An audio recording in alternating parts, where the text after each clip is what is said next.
OV-10, U-17, and T-28. He was a C-141 instructor pilot before attending the U.S. Air Force Test Pilot School, graduating in 1986. After testing the F-111 and B-1, he served as a commander of the 412 Test Group at Edwards. Colonel Burke assumed command of the B-2 CTF in 1990, where he flew many high-risk developmental sorties in the early days of the B-2 flight test program. At the time of his retirement in 1992, Colonel Burke was the most highly decorated Air Force member on active duty, with 2 Distinguished Flying Crosses, 27 Air Medals, 2 Silver Stars, and the Purple Heart. After retirement, he joined Rockwell International and in Germany, helping to test a prototype jet trainer under development for the JPAD source selection. He died attempting to eject when his aircraft departed from controlled flight at low altitude. In his 25 years as a pilot, Frank logged more than 7,200 hours in 65 aircraft, including over 1,100 hours of experimental flight tests. Colonel Burke is survived by his wife, Connie, their 3 children, John, Margaret, and Catherine, and 4 grandchildren.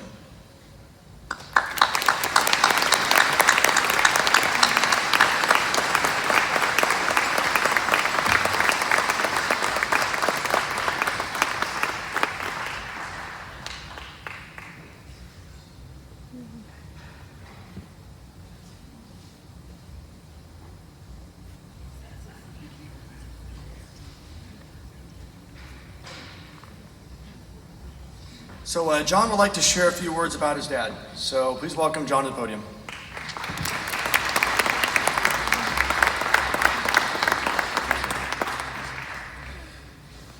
Thank you, everybody. My name's John Burke. I'm Colonel Burke's son, and I just want to tell you what an honor it is to be here and be with you all tonight. Just wanted to say a few quick words. I hate to have to follow the general. That was really good. That was a really good speech. But anyway, I want to thank the Flight Test Historical Foundation and the Air Force Flight Test Museum for what they're doing here and inspiring the next generation of test pilots. Something my dad would have approved of. He was always into that and enjoyed speaking with young people about the airplane. I want to thank everybody for coming, being here, especially our dear friends and family who've traveled a long way. Thank you. I must say this, most importantly, because my mother has called me 5 times today and texted me 5 times since I got here. She wishes she could be here tonight. For those of y'all that remember my mom, each year seems to pass a little faster than the last one, and they're going by quicker every year now. So it's a little harder to make the journey. But I talked to her just about an hour ago, and she was in tears and asking how it was going and telling everybody that she wishes she could be here to see so many friends and familiar faces and people that we love. And so she made me promise 5 times that I would pass along her appreciation and her love to all of you.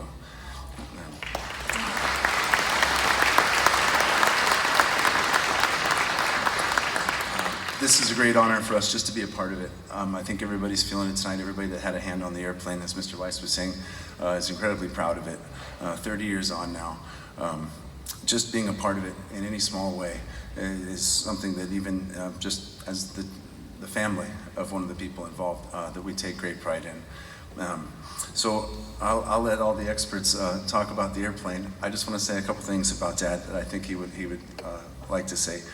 One thing I'll say is to the fine gentlemen that are going to be up here tonight, he would love to have been up here with them and discussing the airplane and swapping some great flying stories and talking about the airplane always with his hands in the pilot way. He was always talking, and you'd have to duck if he was. Anyway, I know he would like to do that. He was always, I had a chance to witness him answering questions, talking to people about the plane, sometimes at air shows or at schools, things like that. He always loved doing that, especially with young people, especially with kids. And so I want to say congratulations to our essay writers. I see we got some scholarship winners in the house. Maybe our future test pilots are here amongst us this evening.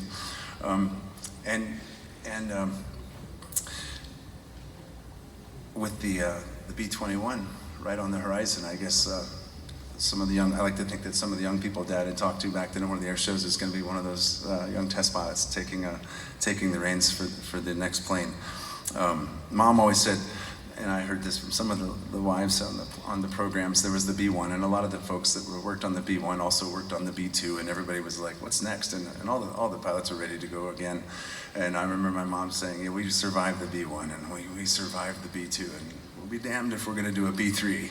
So just get it out of your system now. And but we have the B-3, we have the B-21 Raider, because I'm excited about that. I know Dad would just be thrilled.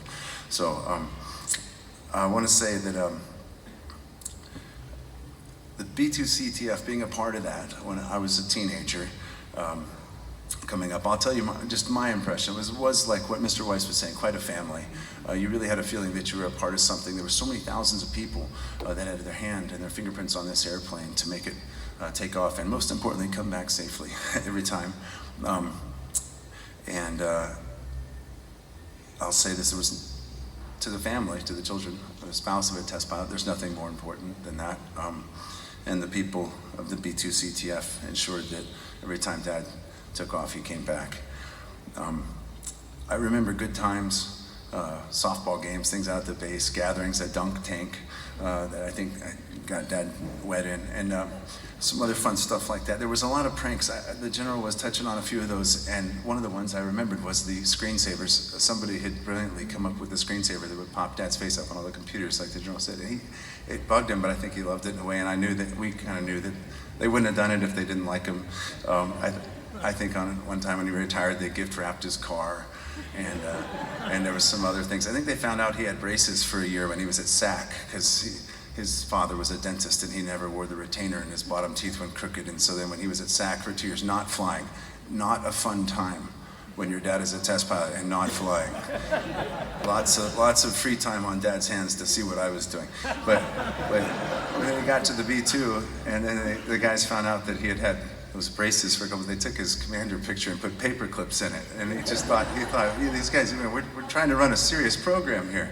But one in particular, and I'll say this on behalf of the Berg children and my mother, we want to thank the B-2 CTF for our cat Yoda.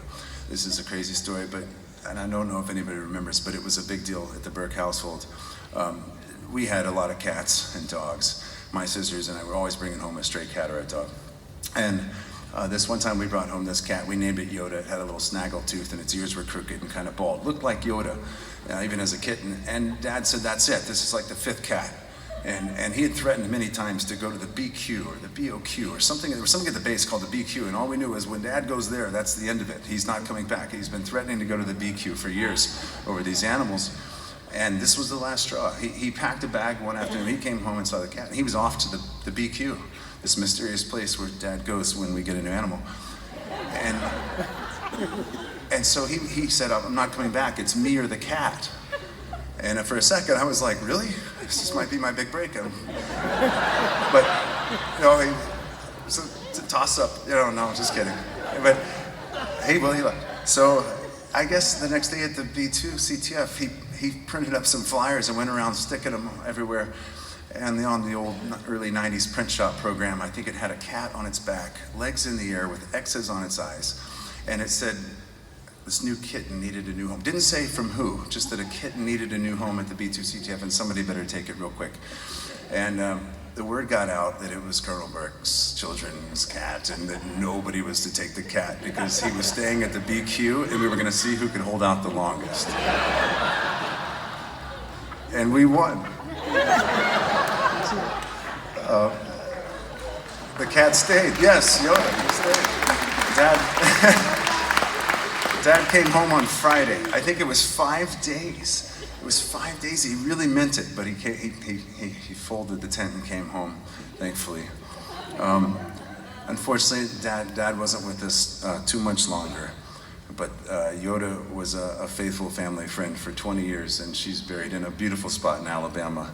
So thank you to the B-2 CTF family for defending our cat on that one, and we really stuck together. And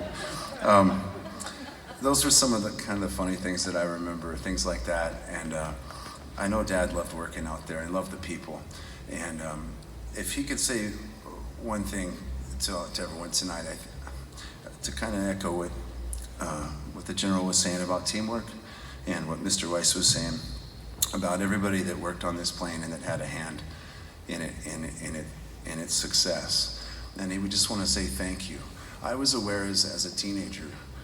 Dad was aware, and he made sure that we knew, because he talked about it, how many thousands of people it took to make the B-2 fly, and most importantly, to make it come back safely.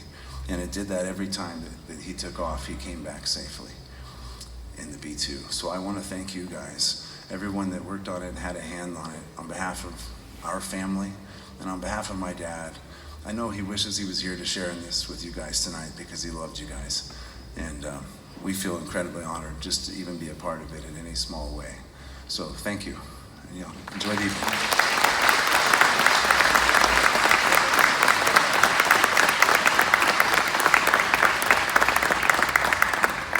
Thanks, John. Well, I don't have to be funny anymore because we've finished that. But